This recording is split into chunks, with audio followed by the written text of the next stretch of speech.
Člani Športne zveze so na volilni skupščini ponovno že četrtič izvolili Bojana Fajsa za predsednika Športne zveze Slovenska Bistrica.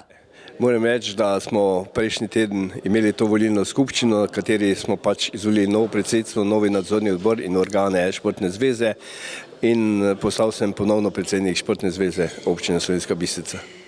Če se ozremo na 3 mandate nazaj, torej kako si sam podoživljal in kaj pričakuješ torej v četrtem? Ja, vsak mandat je neka zgodba za sebe, se dogajajo neke stvari in jaz verjamem, da smo uspešni, da predvsem v dogovori z lokalno skupnostjo in pa seveda z drugimi športnimi stvarmi lahko uspešno naši športniki in športnice trenirajo, vadijo in pa nastopajo na raznih tekmovanjih.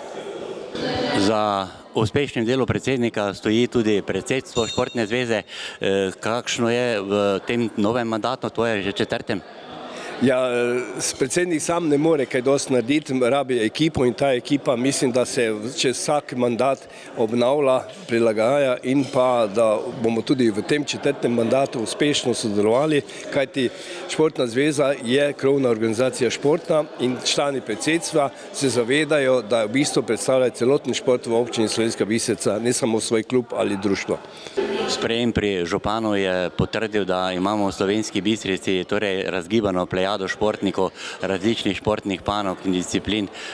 Kaj ti meniš o tem kot predsednik Športne zveze? Ja, mi smo v Športni zvezi zadovoljni in veseli, da se to dogaja, da občina oziroma župan vidi rezultate našega dela, naših uspehov in s tem nagradi te mlade športnice in športnike, na nek način jim da spodbudo za nadaljnje delo in jaz verjamem, da naši športniki to znajo razumeti.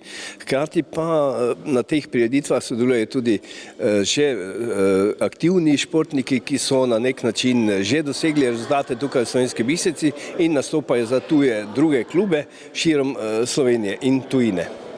Suport vsemu temu pa je tudi dobra infrastruktura, ki je v Slovenski Bistrici, gradi se pa tudi kar nekaj objektov, ki bojo še dodatno popestrili razgibano športa v Slovenski Bistrici. Ja, ravno ta razvoj športa v občini Slovenska Bistrica je rezultat uspešnega dela, eni strani, drugi strani pa, da se prilagajamo potrebam in zmožnostim pri športni infrastrukturi, da ti tekmovalci in tekmovalke uspešno lahko nastopajo, da uspešno vadijo in da so na nek način vidijo, kako te stvari potekajo tudi druge. Športna infrastruktura je bistven pomen zraven svojega staršev, trenerjev in vse, kar se dogaja v klubih in pa truda športnic in športnikov, brez tega seveda ne gre. In mi smo veseli, da v letošnjem letu pridobivamo prenovljeno športno dvorano, da se pripravljajo še drugi objekti širom občine. Mi smo skupaj z Zavodom za šport pripravili tudi na nek način spisek potreb za naslednje 4 oziroma 5 let, kar se področja športne infrastrukture tiče in vidim, da je občina to prevzela, da razume in da bomo to po neki poti tudi spravili tako daleč, da bojo ti objekti zgrajeni, seveda vse za potrebe vadbe in uspešnega dela naših športnic in športnikov.